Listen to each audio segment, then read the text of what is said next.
আসসালামু আলাইকুম সুপ্রিয় দর্শক মণ্ডলী। চলে গেলেন আইনজীবী এএফ হাসান আরিফ। আজকে আমি যখন কথা বলছি, আজকে 20 ডিসেম্বর 2024। আজকে দুপুর 3টা বাজে তিনি বাসায় অসুস্থ হয়ে পড়েন। তাকে ল্যাবেড হাসপাতালে নেওয়া হয়।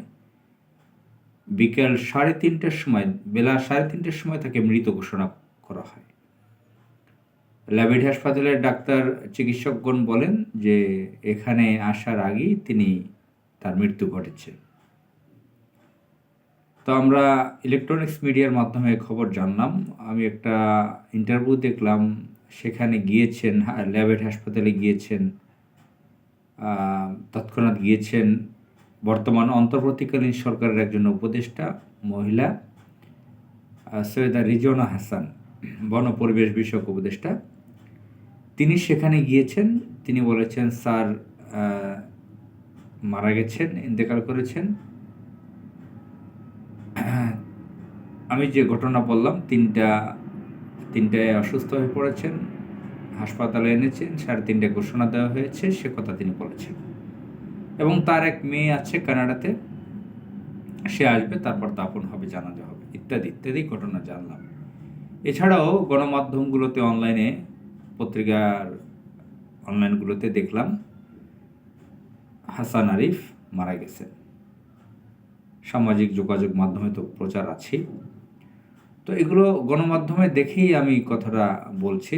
তিনি চলে গেলেন। কারণ ব্যক্তিগতভাবে আমি অনেক সমালোচনা করি, সামাজিক যোগাযোগ মাধ্যমে অনেক ভাইয়েরা বিভিন্ন নামকরা ব্যক্তিদের মৃত ঘোষণা দেয় বিশ্বস্ত সূত্রে না জেনে, গণমাধ্যম থেকে খবর না জেনে, মনের আবেগে মাধুরী মিশিয়ে ছবি দিয়ে নানান কথা লিখে স্ট্যাটাস দিয়ে দেয়। অনেক জীবিত ব্যক্তিদেরকে মৃত ঘোষণা করে। সাংস্কৃতিক ব্যক্তিত্ব, আইনজীবী, রাজনীতিবিদ, বিভিন্ন দলের, তো এ ধরনের ব্যক্তিদেরকে মৃত ঘোষণা করেন অনেক ভাইয়েরা। এটা বিভিন্ন সময় আমি এটার সমালোচনা করি। এজন্য আইনজীবী এএফ হাসান আরিফ ইন্তেকাল করেছেন, এটা আমি নিশ্চিত হয়েছি গণমাধ্যম থেকে, এবং ইলেকট্রনিক্স মিডিয়ায় যে ইন্টারভিউটা দেখলাম উপদেষ্টা সৈয়দা রিজওয়ানা হাসান, সেখান থেকে বুঝতে পারলাম। তো তার বয়স হয়েছিল 83 থেকে 84 বছর প্রায়। তিনি নিজেও কিছুদিন আগে এক সাংবাদিকদের সাথে আলাপকালে বলছিলেন তিনি ব্যক্তি জীবনে কোনো এক সময় সাংবাদিক ছিলেন। তিনি আবার সাংবাদিকদের প্রশ্ন করেছিলেন, তোমরা কি জানো আমার কি পেশা, আমি কি? তারা হাসি দিয়ে বলল যে স্যার আপনি তো লয়ার। তো তিনি বললেন তারা তো বুঝছই, আইনজীবীদের সাথে, লয়ারদের সাথে কথা বলতে হলে টাকা দিতে হয়। মজা করেছেন, কোট আনকোট। তিনি যেভাবে বলেছেন আপনারা দেখে থাকবেন, ইলেকট্রনিক্স মিডিয়া সেটা রেকর্ডে রয়েছে। তো এই হাসান আরিফকে বর্তমান অন্তর্বর্তীকালীন সরকারের একজন উপদেষ্টা। তিনি প্রথম দিক থেকে অন্তর্বর্তীকালীন সরকারের প্রথম দিকে যখন উপদেষ্টা হন, তিনি এলজিইডি উপদেষ্টাও ছিলেন। অত্যন্ত গুরুত্বপূর্ণ পদ, মন্ত্রণালয়, সেটা মিনিস্ট্রি। আপনারা জানেন এলজিইডি মন্ত্রণালয় মানে সে নিজেই একটা সরকার, গভর্নমেন্ট। এর অধীনে বাংলাদেশের সকল ডিসি, এডিসি, ইউনো, টিএনও, স্থানীয় প্রশাসন, অ্যাডমিনিস্ট্রেশন যা আছে, লোকাল গভর্নমেন্ট যা আছে, সিটি কর্পোরেশনের মেয়র, উপজেলা চেয়ারম্যান, পৌর মেয়র, ইউনিয়ন পরিষদ ইত্যাদি ইত্যাদি বহু কিছু আছে, সব কিছু তার আন্ডারে। তো তিনি যেটা করেছেন, 15.5 বছর ফ্যাসিবাদী সরকার, আওয়ামী লীগ সরকার, তারা ভোট ছাড়াই বিভিন্ন তাদের সন্ত্রাস বাহিনীর সদস্যদেরকে মেয়র বানিয়েছেন, উপজেলা চেয়ারম্যান বানিয়েছেন, এটা সেটা বানিয়েছেন। সেগুলিকে তিনি লাল কলম দিয়ে সব পদ কেটে দিয়েছেন। আমার কাছে খুব মজাই লেগেছিল গণমাধ্যম থেকে সংবাদ পেয়ে।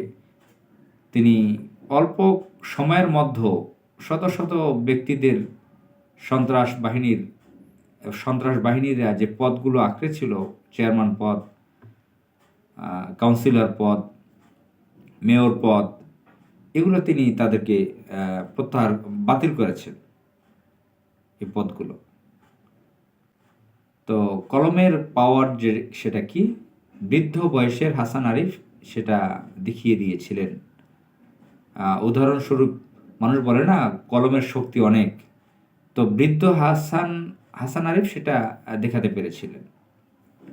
তিনি যে সব নিজের ইচ্ছে করতে পেরেছিলেন তা না, এটার জন্য তো সিদ্ধান্ত আসছে সরকারের বোর্ড থেকে, সরকার পক্ষ থেকে।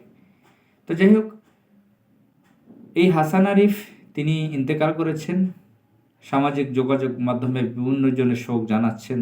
আমার এক ফেসবুক বন্ধু তিনি আবার নাম উল্লেখ না করে নেতিবাচক মন্তব্য করেছেন। আবার অনেক বন্ধুরা শোক জানিয়েছেন।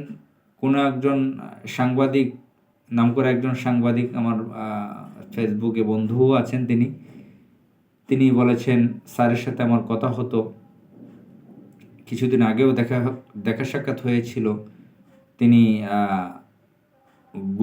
জুলাই আগস্টের যে বিপ্লব সেটা তিনি ধারণ করতেন, সেই স্পিরিট, তিনি ছাত্রদের পক্ষে ছিলেন ইত্যাদি ইত্যাদি, তার পক্ষে ইতিবাচক বলেছেন। তিনি আবার শোক জানিয়ে তিনি মানুষের কাছে দোয়া চেয়েছেন, আল্লাহর কাছে দোয়া, তার জন্য দোয়া চেয়েছেন, আল্লাহর কাছে বলেছেন তাকে ক্ষমা করে দেওয়ার জন্য।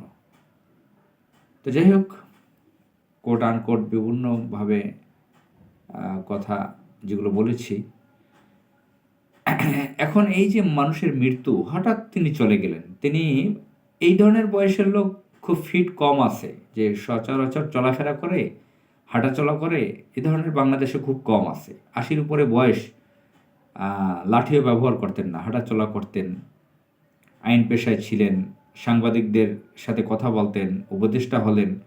তিনি যখন ইন্তেকাল করলেন হঠাৎ, তখনও তিনি ভূমি উপদেষ্টা, ভূমি মন্ত্রণালয়,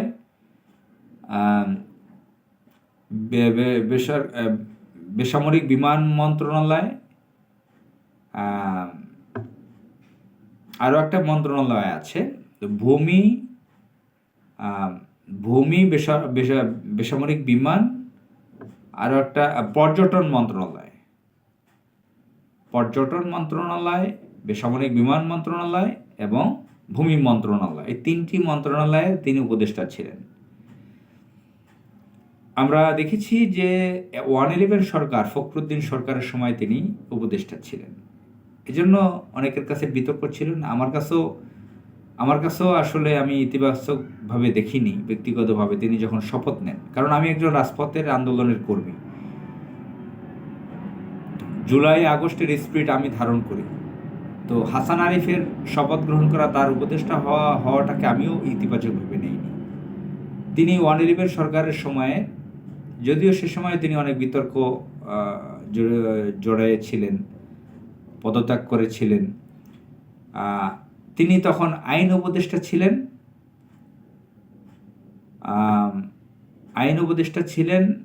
আইন সংসদ বিচার বিষয়ক উপদেষ্টা ছিলেন, ধর্ম উপদেষ্টা ছিলেন, ভূমি উপদেষ্টা ছিলেন। সে সময় 3টি মন্ত্রণালয়ের উপদেষ্টা ছিলেন। এর আগে 2001 থেকে 2005 তিনি অ্যাটর্নি জেনারেল ছিলেন। এটা হচ্ছে সর্বোচ্চ আইন কর্মকর্তা, সুপ্রিম কোর্টের সরকার পক্ষের থাকে এটা।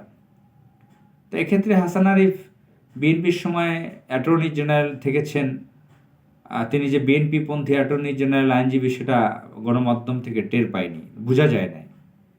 আওয়ামী লীগ যেরকম মাহবুবে আলম, একটা লোক মারা গেছে, অ্যাটর্নি জেনারেল পদে ছিল, চরম বিতর্কিত ছিল, চরম ইতর ছিল, মারা গেছে সে লোক। আওয়ামী লীগের আমলে যে অ্যাটর্নি জেনারেলগুলো ছিল চরম ইতর স্বভাবের ছিল, বিশেষ করে মাহবুবে আলম চরম বিতর্কের সৃষ্টি করেছিল। এরপরে যেগুলো আসছে সবগুলো আওয়ামী লীগের সন্ত্রাস বাহিনীর সদস্য ছিল। বিএনপির সময়ের এই অ্যাটর্নি জেনারেলগুলো বোঝাই যায় না যে তারা বিএনপির সময়ে অ্যাটর্নি জেনারেলগিরি করতে পেরেছেন। যেরকম 91 ওই সময়টা ছিল অ্যাটর্নি জেনারেল ব্যারিস্টার রফিকুল হক, তিনি তো মারা গেছেন, একজন সিনিয়র আইনজীবী ছিলেন, অনেক সিনিয়র আইনজীবী ছিলেন, তাকেও বোঝা যেত না যে তিনি বিএনপি করতেন। তো যাই হোক, মানুষ মারা গেছে। আমরা দেখি আমাদের সমাজে, সোসাইটিতে, আমাদের রাষ্ট্রে অনেক বয়স্ক ব্যক্তিরা অনেকে আছেন যে আম, ব্যক্তি জীবনে প্রথম দিকে বাম আদর্শ ধারণ করতেন, ইসলামকে অন করতেন না, ইসলামকে ধারণ করতেন না, আল্লাহর পথে কাজ করতেন না। পরে তারা স্টাডি করে ইসলামের পথে এসেছেন। যেরকম এরশাদ মজুমদার একজন নামকরা লেখক, সাংবাদিক ছিলেন, অনুবাদক ছিলেন। তিনি প্রথম জীবনে তিনি বাম লেফটিস্ট ছিলেন, পরে রাইটিস্ট হয়েছেন।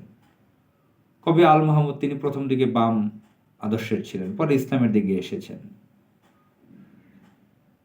আবার অনেকে নাম করা আছেন যে তারা প্রথম দিক থেকে ইসলামকে ধারণ করতেন, কবি ফররুখ আহমদ। তো যাই হোক, আমরা আমাদের সমাজে অনেক ব্যক্তিদেরকে এখনো দেখি যে বয়স্ক, তারা মনে করেন অনেক বছর বেঁচে থাকবেন, তারা আল্লাহর দিনের কথা চিন্তা করেন না। হ্যাঁ, অনেক হক কথা লেখেন, ন্যায়ের পক্ষে লেখেন, কিন্তু আল্লাহর দেওয়া বিধানকে নিয়ে তাদের কোনো চিন্তা নেই, সেটা নিয়ে কাজ করেন না। আমার খুব পছন্দের একজন ব্যক্তি শফিক রেহমান, তার সাথে আমার ব্যক্তিগতভাবে পরিচয় ছিল। তার পত্রিকায় আমি লিখতাম। শফিক রেহমানকে বাংলাদেশের আনাচে কানাচে সব জায়গার মানুষ কম বেশি চেনে। তিনি একজন সাংবাদিক, সঞ্চালক, উপস্থাপক, লেখক, অত্যন্ত নামকরা ব্যক্তি। তার বয়স এখন 90 বছর। 90 বছর বয়সে তিনি কয়েকদিন আগে তার বার্থডে অনুষ্ঠান করেছে। সেখানে তার স্ত্রী, তার বয়সও তালিয়া রহমান, তার বয়সও 90 বছর। দুজনের ক্লাসমেট ছিলেন ঢাকা বিশ্ববিদ্যালয়ে। তারা 23 বছর বয়সে বিয়ে করেছিলেন। আমার সাথে শফিক রেহমান সব নিজে বলেছিলেন ব্যাপারটা। তো তার বউয়ের হচ্ছে ক্যান্সার রোগ, তিনিও লাঠি ব্যবহার করেন না। লন্ডনে ছিলেন, এখন বাংলাদেশে এসে বার্থডে পালন করলেন, উৎসব করলেন। শফিক রেহমান সাহেব প্যান্ট শার্ট ইন করে তোর 22 বছরের যুবকদের ন্যায় গান গাইলেন, ড্যান্স করলেন হালকা। 90 বছর বয়স, অথচ কয়েকদিন আগেও তিনি হাসপাতাল ভর্তি হলেন। তার উচ্চ ডায়াবেটিক আছে, অন্যান্য রোগ আছে। পিজি হাসপাতালে তিনি ভর্তি হলেন, লন্ডন থেকে এসে অসুস্থ হয়ে পড়লেন। তো 90 বছর বয়সেও তিনি নাচতে পারলেন, গাইতে পারলেন, এবং গলার কণ্ঠ তার ভালো ছিল। তো মহান আল্লাহ তাআলা বিভিন্ন ব্যক্তিদেরকে বিভিন্ন ধরনের হায়াত দেন, আল্লাহ মানুষকে পরীক্ষা করেন। এদেশের আমাদের চারপাশ থেকে বহু লোক মারা যাচ্ছে, আমরাও কখন চলে যাই জানি না। কয়েকদিন আগে কবি হেলাল হাফিজ চলে গেলেন। নাম, এই সমস্ত জাতীয় পর্যায়ে নাম পরিচিত ছাড়া বহুত লোক মারা যাচ্ছে। আমার বাসার কাছে মসজিদে ঘোষণা আসতেই আছে, লোকজন মারা যাচ্ছে। আজকে দুপুর একজন মারা গেল, ঘোষণা আসছে। মাত্র 2 দিন আগে আমার মামা মারা গেলেন, মায়ের চাচাতো ভাই, আমার খুবই শ্রদ্ধাভাজন একজন ছিলেন। তিনি ব্যক্তি জীবনে একজন শিক্ষক ছিলেন, মাস্টার আব্দুর রব হিসেবে তিনি পরিচিত। তার বয়স 90-এর উপরে ছিল। তো তিনি আমাকে খুব স্নেহ করতেন। আমি তার জানাজা অংশগ্রহণ যেতে পারিনি। গত প্রায় 2.5 বছর আগে তাকে দেখে এসেছিলাম, এরপর আর দেখা হয়নি। তো তিনি আমার শ্রদ্ধাভাজন, আমার সেই মামা, তিনি ইন্তেকাল করলেন। তিনি তো জাতীয় পর্যায়ের পরিচিত না, এই জন্য তার নামে শিরোনাম দিয়ে কোনো কথা আমি ভিডিও করলাম না। তো শোক পেয়েছি, কষ্ট পেয়েছি। মহান আল্লাহ তাআলা তাকে ক্ষমা করে জান্নাতুল ফেরদাউস দান করুক। তিনি মারা গেলেন কয়েকদিন আগে, তার বয়স 90-এর উপরে হয়েছিল। এরকম বয়স্ক লোক অনেক মারা যায়। আত্মীয় স্বজনের ভিতরে দেখেছি যে আমার মামারা খুব অল্প বয়সে মারা গিয়েছেন, আপন মামারা। আবার এই মামা অনেক বয়সে মারা গেলেন। আর একজন আমার শ্রদ্ধাভাজন মামা ছিলেন মাস্টার আব্দুল মজিদ। তিনি একটা প্রাইমারি স্কুলের শিক্ষক ছিলেন। আর যে আব্দুর রব মাস্টার মামার কথা বললাম, তিনি ছিলেন হাই স্কুলের টিচার, শিক্ষক। তো সেই মামা মারা গেছেন কয়েক বছর আগে। তিনিও আমাকে খুব স্নেহ করতেন, মায়ের চাচাতো ভাই। তিনিও 80-র উপরের বয়সে, প্রায় 90-এর কাছাকাছি বয়সে মারা গিয়েছিলেন। সমসাময়িক সময়ে এই দুদিনের মধ্যেই মারা গিয়েছিলেন তৎকালীন প্রেসিডেন্ট জিল্লুর রহমান। জিল্লুর রহমান আওয়ামী লীগের প্রেসিডিয়াম সদস্য ছিলেন, একসময় মন্ত্রী ছিলেন এলজিআরে। তিনি পরবর্তীতে রাষ্ট্রপতি হন। রাষ্ট্রপতির অবস্থায় শেষ বয়সে তিনি মারা গেলেন।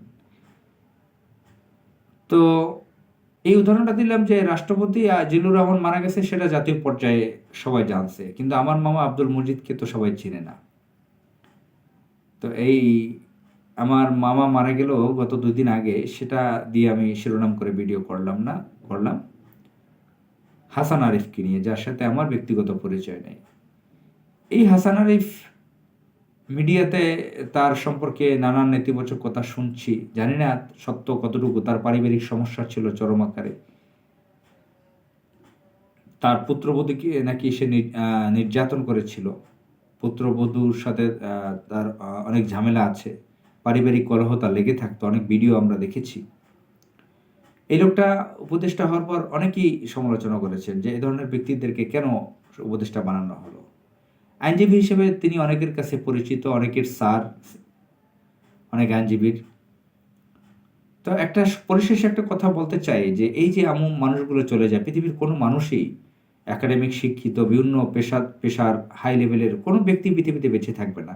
ইন্ডাস্ট্রিয়ালিস্ট হোক, পলিটিশিয়ান হোক, জার্নালিস্ট হোক, আর্টিস্ট হোক, লয়ার হোক, ডিফেন্সের লোক হোক, যত নাম করা শীর্ষ সায়েন্টিস্ট হোক, কেউ পৃথিবীতে বেঁচে থাকবে না। আমাদের মুসলিম সমাজে, আমাদের বাংলাদেশে যেটা দেখতেছি, মুসলিম দেশে অনেক বয়স্ক লোকরা তাদের ছেলেমেয়েদেরকে দিন শিক্ষা দেন না। তারা নিজেরাও শেষ বয়সে, বৃদ্ধ বয়সেও ইসলামের পথে চলেন না। চলে যেতে হবে একদিন সবাইকে। কেউ থাকতে পারবে না পৃথিবীতে। মহান আল্লাহ তাআলা আমাদেরকে ক্ষমা করুক। আসসালামু আলাইকুম।